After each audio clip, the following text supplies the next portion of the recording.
O som de passos esmagando a neve fina é a única coisa que Ji-hoon consegue ouvir além do próprio coração, que martela contra as costelas como se quisesse escapar do peito antes mesmo dele cruzar a fronteira. A escuridão naquela margem é quase total, interrompida apenas por uma névoa gélida que queima os pulmões a cada respiração ofegante. Naquela noite, o silêncio não é um conforto, mas uma ameaça constante. Em algum lugar à frente, o rio Yalu corre entre a Coreia do Norte e a China, uma fita de água negra e gelada que separa a escravidão de uma liberdade incerta e perigosa. A pergunta que ecoa na mente de Ji-hoon é cruel e direta. Você trocaria toda a sua vida, sua família e sua própria identidade por uma chance de 50% de não levar um tiro nas costas? Para a maioria das pessoas no mundo moderno, essa é uma pergunta hipotética. Mas para ele, o risco de morrer tentando era o único vestígio de esperança que ainda lhe restava em um mundo que já o havia enterrado vivo. Ji-hoon não era um dissidente político, um espião ou um filósofo buscando democracia. Ele era um jovem de ombros largos e mãos calejadas, endurecido por anos de trabalho forçado nas minas de carvão das províncias do norte. Nas profundezas da terra, cercado pela poeira negra que cobria seus pulmões e sua alma, ele aprendera cedo que a vida sob o regime não era medida em anos ou conquistas, mas em gramas de arroz e calorias. O que o mantinha em pé, descendo todos os dias para os túneis sufocantes onde a morte espreitava em cada viga de madeira podre, não era a lealdade ao líder supremo, mas o rosto de sua irmã mais nova, Min-hee. Com apenas 12 anos de idade, a menina definhava em uma cama improvisada, vítima de uma infecção respiratória severa. Em qualquer outro lugar do planeta, ela seria curada com alguns comprimidos de antibiótico e repouso. Mas na Coreia do Norte, o remédio era um luxo inacessível para quem não pertencia à elite do partido ou ao exército. A vida na Coreia do Norte é uma coreografia de vigilância constante e desespero mascarado de patriotismo. Desde o momento em que acordava com o som dos alto-falantes, espalhando hinos patrióticos pelas ruas de terra batida, Ji-hoon sabia que cada gesto seu era observado. Havia o sistema de vizinhança onde todos eram obrigados a vigiar uns aos outros, e as reuniões diárias de autocrítica, onde o povo era forçado a confessar pensamentos que não fossem puramente dedicados ao Estado.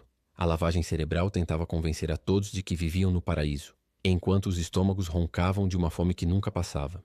O governo usa a fome como uma ferramenta de controle magistral. Um homem faminto não tem energia para organizar uma revolução. Ele só tem energia para pensar na próxima refeição de milho seco. No entanto, a fome de Ji-hoon era diferente.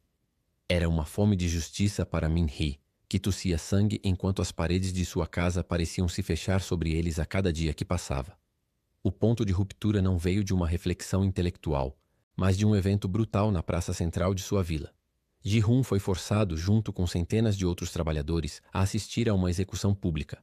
O condenado era um homem que todos conheciam, um pai que tentara roubar um saco de grãos de um depósito estatal para evitar que seus filhos morressem de inanição.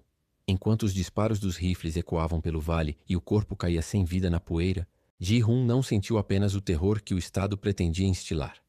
Ele sentiu uma clareza gelada e absoluta. Se ficassem ali, a morte era uma certeza absoluta, uma sentença de extinção lenta. Se tentassem fugir, a morte era apenas uma possibilidade. Naquele momento, diante do corpo imóvel do vizinho, ele decidiu que a possibilidade da morte era 1000 vezes preferível à certeza da aniquilação silenciosa. A busca por uma saída levou Ji-hoon a caminhos sombrios e contatos perigosos. Nas sombras de um mercado negro clandestino, onde se trocava de tudo, desde baterias usadas até dramas sul-coreanos em fitas gastas, ele encontrou o intermediário. O homem, conhecido apenas como Coyote, tinha conexões do lado chinês do rio Yalu.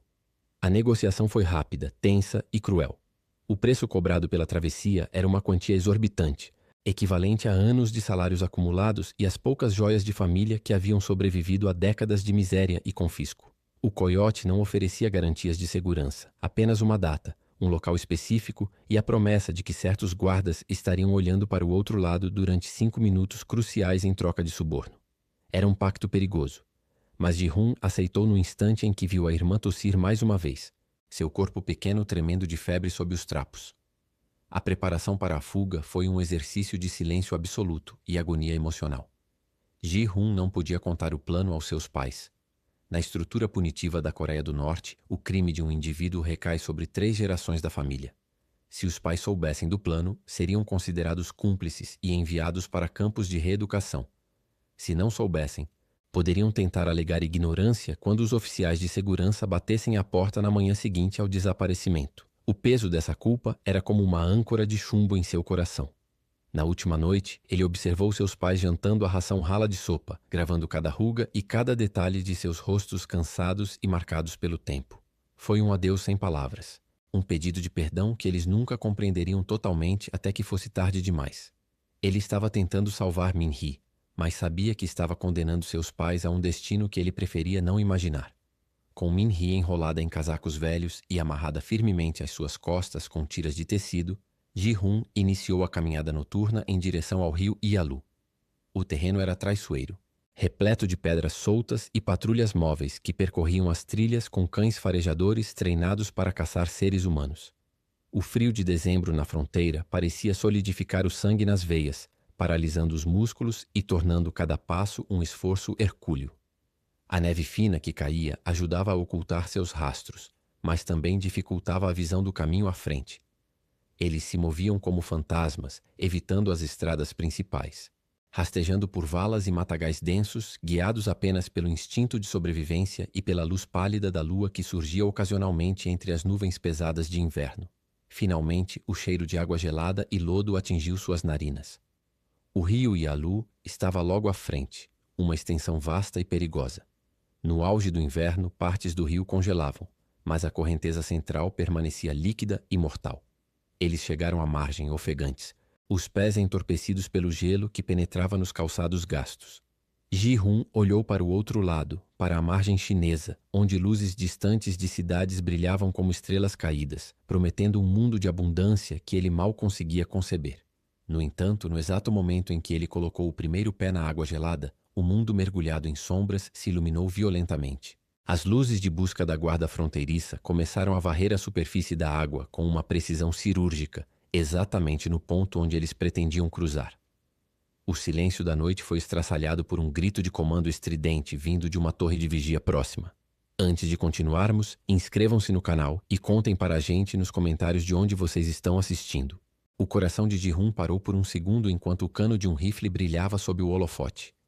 Eles haviam sido descobertos antes mesmo do primeiro passo rumo à liberdade.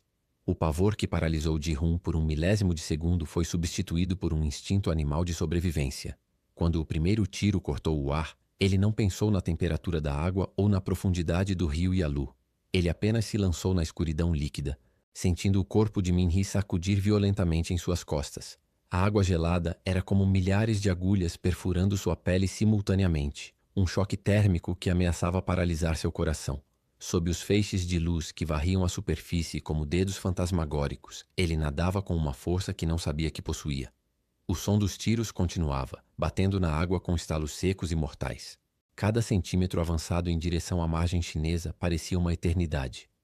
A correnteza tentava arrastá-los para o sul, para onde a vigilância era ainda mais severa, mas Ji-hoon lutava contra o rio e contra o destino.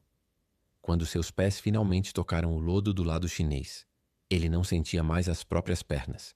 Elas eram como blocos de gelo pesados e inúteis. Ele rastejou para fora da água, puxando a irmã, e se embrenhou na vegetação densa enquanto os gritos dos guardas norte-coreanos ainda ecoavam do outro lado da margem, frustrados pela fuga de suas presas. Eles estavam na China, mas a sensação de alívio durou apenas alguns segundos. Ji-hoon sabia que pisar em solo estrangeiro não significava estar livre. Para o governo chinês, os desertores não eram refugiados políticos, mas imigrantes ilegais que deveriam ser capturados e repatriados. E ser repatriado significava enfrentar a tortura ou a morte nos campos de concentração do norte. Eles agora eram alvos de uma caçada humana lucrativa. Naquelas províncias fronteiriças, os caçadores de recompensas espreitavam em cada esquina, ansiosos para entregar norte-coreanos à polícia em troca de alguns yuans. O perigo não havia desaparecido. Ele apenas havia mudado de rosto e de língua. A vida dos irmãos transformou-se em uma existência de sombras e silêncio absoluto. Eles encontraram refúgio em porões úmidos e fétidos de prédios abandonados em Yanji, vivendo entre o mofo e a escuridão. Ji-hoon logo percebeu que a liberdade na China tinha um preço alto e perigoso.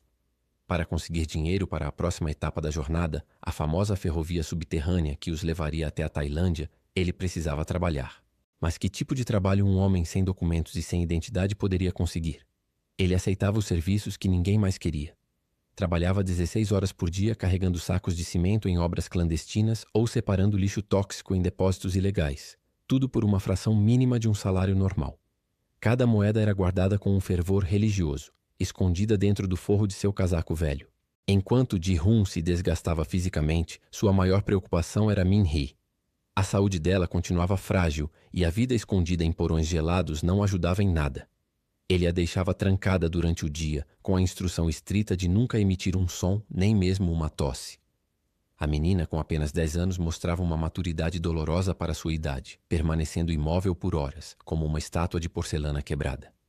Em certas noites, quando o silêncio da cidade lá fora permitia, eles sussurravam sobre o futuro. Min-hee perguntava se na Coreia do Sul eles poderiam comer arroz branco todos os dias e se haveria médicos que não pedissem suborno para atendê-la. Ji-hoon prometia que sim, enquanto sentia o peso da mentira e da incerteza esmagando seu peito.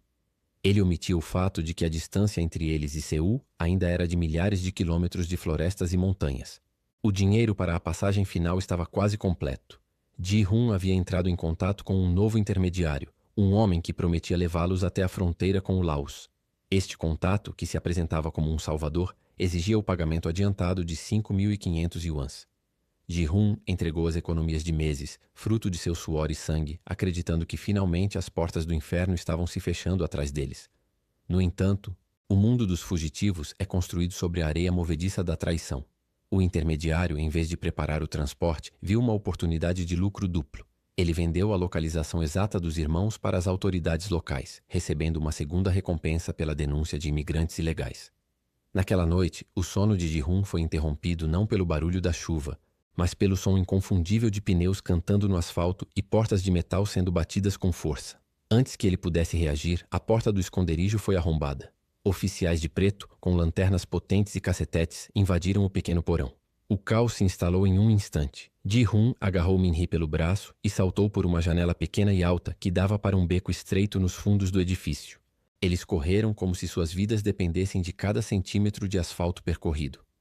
Seus pulmões queimavam com o ar frio da noite, mas o medo era um combustível mais potente que o oxigênio. A perseguição se estendeu pelas ruas labirínticas da cidade. A luz das viaturas refletia nas poças de água, criando um cenário de pesadelo em neon. Ji-hoon conhecia aqueles becos, mas o pânico começou a turvar seu senso de direção. Em um cruzamento movimentado, onde o mercado noturno ainda fervilhava com pedestres e vendedores de comida de rua, o inevitável aconteceu.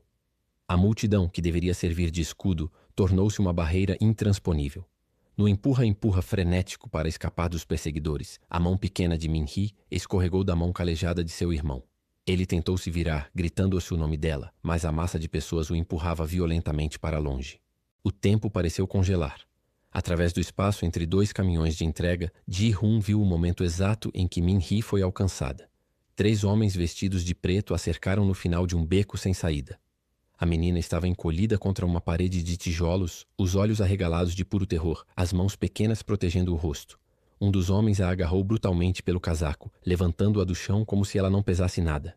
Ji-hoon deu um passo à frente, pronto para se entregar e morrer lutando, mas um policial o avistou e reiniciou a caçada.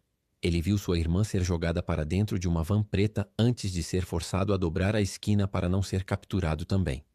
O grito silencioso de Ji-hoon morreu em sua garganta enquanto ele percebia que no exato momento em que buscavam a liberdade, o pior dos seus medos havia se tornado realidade. Eles estavam separados e Min-hee estava novamente nas mãos de quem jurara destruí-los, deixando Ji-hoon sozinho na imensidão de um país que o queria morto ou escravizado. O coração de Ji-hoon não batia mais. Ele apenas vibrava com uma fúria desesperada que ele nunca soube que possuía. Ver sua irmã ser jogada naquela van preta foi o fim da sua paciência e o início de uma loucura necessária. Ele não continuou correndo para longe como o instinto de preservação sugeria. Em vez disso, ele esperou que o veículo manobrasse no beco apertado e, num ato de coragem suicida, atirou-se na frente do para-choque, forçando o motorista a frear bruscamente com um guincho de pneus. Os homens saltaram, prontos para usar a violência, mas Ji-hoon não levantou os punhos. Com as mãos trêmulas, ele arrancou o forro de seu casaco velho, revelando as últimas notas de yuans e os poucos dólares que havia escondido com tanto sacrifício durante meses de trabalho escravo nas obras chinesas. O silêncio que se seguiu foi preenchido apenas pelo som do motor da van e pela respiração pesada e entrecortada de Ji-hoon.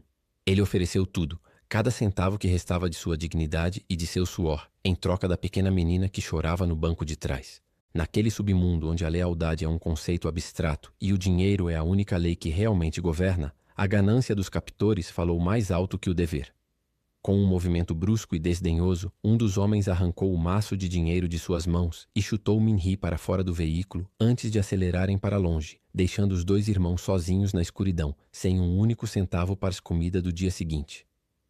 Tocou-lhe. Ispaer, mas unidos novamente pela força do sacrifício. Eles não podiam mais confiar em ninguém e não podiam permanecer em solo chinês por mais um minuto sequer. A jornada que se seguiu foi um borrão de dor física e exaustão mental que testou os limites da sanidade. Eles cruzaram a fronteira para o Laos por trilhas clandestinas que apenas os mais desesperados e os mais esquecidos ousavam percorrer. O frio cortante da Coreia do Norte e as planícies gélidas da Manchúria foram substituídos por um calor sufocante e uma umidade que parecia pesar toneladas nos pulmões. As montanhas do Laos eram cobertas por uma vegetação tão densa que a luz do sol mal tocava o chão da floresta, criando um crepúsculo eterno e opressor. Ji-hun carregava Min-hee nas costas durante horas a fio, sentindo o corpo da irmã queimar com uma febre tropical enquanto seus próprios pés sangravam dentro das botas gastas e encharcadas. Eles se alimentavam de raízes amargas e insetos, movendo-se como fantasmas entre as sombras das árvores gigantescas, sempre temendo que o estalar de um galho seco fosse o anúncio de uma patrulha militar que os mandaria de volta para o destino cruel que tentavam evitar. A liberdade parecia uma miragem que se afastava a cada passo, mas o olhar determinado de Ji-hun nunca vacilava, mesmo quando o cansaço o fazia cair de joelhos na lama. Finalmente, o som constante e poderoso de água correndo anunciou o último grande obstáculo de sua odisseia, o rio Mekong. Do outro lado daquela massa de água barrenta e profunda estava a Tailândia, o porto seguro tão desejado. O rio era patrulhado por barcos velozes com refletores potentes que varriam a superfície escura em busca de traficantes e fugitivos. No meio de uma noite sem lua, Ji-hun encontrou um pequeno tronco caído à margem. Com as mãos inchadas, ele amarrou Min-hee ao tronco com tiras de pano rasgadas de suas próprias roupas e entrou na água barrenta. A correnteza era forte e traiçoeira, tentando puxá-los para o fundo ou arrastá-los para longe do ponto de desembarque pretendido. Ji-hun nadava com uma força que vinha de um lugar além do físico, ignorando os cãibras que paralisavam suas pernas e o frio que voltava a morder seus ossos. Quando seus dedos finalmente tocaram a areia úmida da margem tailandesa, ele desabou sob o peso de sua própria sobrevivência.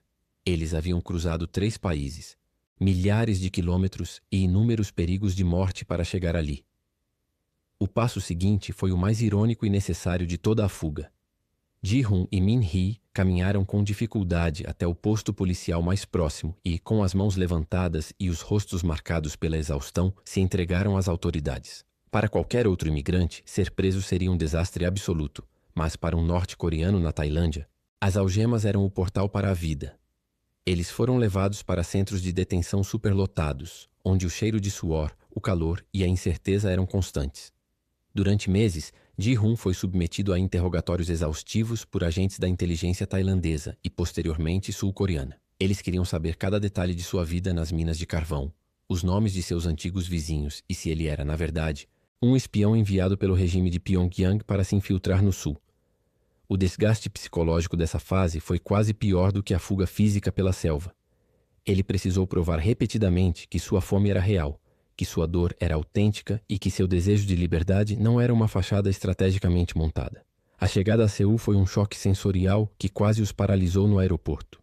Quando as portas do centro de reassentamento finalmente se abriram para o mundo exterior, os irmãos se viram diante de uma floresta de vidro, aço e luzes de neon que nunca apagavam, nem mesmo no meio da madrugada. O barulho da metrópole era ensurdecedor para quem estava acostumado ao silêncio das montanhas do norte. Ji-hun olhava para as vitrines transbordando de comida e roupas luxuosas, sentindo uma náusea estranha e persistente. Era impossível reconciliar tanta abundância com a imagem de seus pais dividindo uma única tigela de sopa rala em casa. Min-hee, finalmente sob os cuidados de médicos em um hospital moderno e limpo, começou a se recuperar de forma milagrosa. Os medicamentos que antes eram um sonho inalcançável agora estavam disponíveis em frascos coloridos na mesa de cabeceira. Ela estava crescendo. Suas bochechas estavam ganhando cor e seus olhos voltavam a brilhar com a curiosidade natural da infância. Eles receberam um pequeno apartamento do governo sul-coreano, um espaço modesto, mas seguro, que para eles representava um palácio de paz. No entanto, a liberdade conquistada tinha um custo invisível e extremamente pesado. Ji-hoon trabalhava agora em uma fábrica de eletrônicos, mas muitas vezes se via parado em silêncio diante da janela do apartamento, olhando para o horizonte distante na direção do norte. As cicatrizes físicas em seus pés haviam cicatrizado, mas as feridas na alma continuavam abertas e pulsantes. Ele sentia o peso esmagador da culpa por ter deixado seus pais para trás, sabendo que eles provavelmente sofreram punições terríveis pelas ações de seus filhos. Cada refeição farta em Seul era acompanhada por um pensamento amargo sobre os milhões que ainda viviam sob a sombra da fome e do medo constante. A trajetória de Ji-hoon e Min-hee é um testemunho da resiliência inquebrável do espírito humano, mas é também um lembrete brutal do preço que alguns precisam pagar apenas pelo direito básico de respirar sem o terror de uma arma apontada para suas costas. A liberdade não é apenas a ausência de correntes físicas, é a dolorosa capacidade de olhar para o futuro sem que o passado o puxe de volta para o abismo. Enquanto o sol se põe sobre o horizonte de Seul, iluminando o rio Han com tons de laranja e ouro, Ji-hoon segura firmemente a mão de sua irmã e percebe que a verdadeira fuga nunca termina totalmente. Ela continua viva em cada escolha, em cada memória compartilhada e na eterna esperança de que, um dia, a ponte sem retorno possa finalmente levar a um lar onde ninguém precise mais fugir para sobreviver. Ele olha para Min-hee, que agora sorri para um futuro que ele mesmo construiu com sangue e suor, e sabe que, apesar de todo o sofrimento, cada passo naquela neve fria do rio Yalu valeu o preço da vida.